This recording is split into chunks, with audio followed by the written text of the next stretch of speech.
Orome aima les Kwendi et les surnomma les Eldar dans leur propre langage, le peuple des étoiles. Mais ce nom ne fut porté plus tard que par ceux qui le suivirent sur le chemin de l'Occident.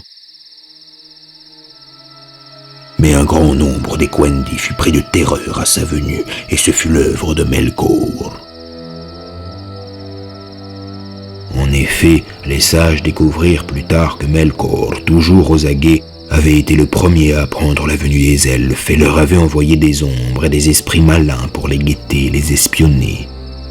Ainsi, quelques années avant la venue d'Orome, il arrivait souvent que des elfes qui s'aventuraient au loin, seuls ou en groupe, disparaissent sans jamais revenir. Les Kwendi disaient que le chasseur les avait pris et ils avaient peur.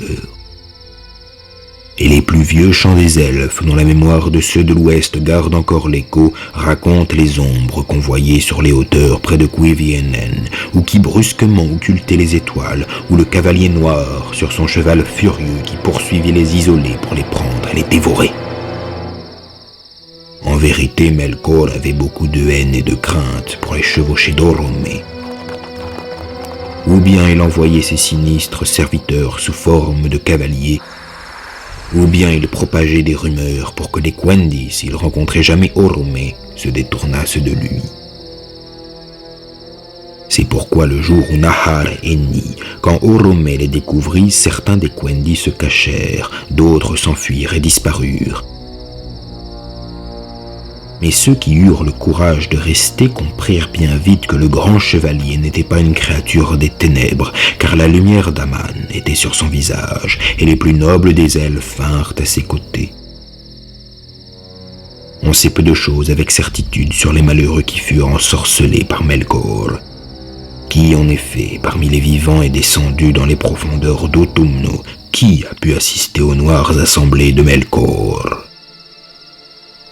Pourtant, on dit en Eressëa que tous ceux des Kwendi qui tombèrent entre les mains de Melkor avant le démantèlement d'Autumno furent jetés en prison, qu'ils y furent corrompus et réduits en esclavage après de longues et savantes tortures.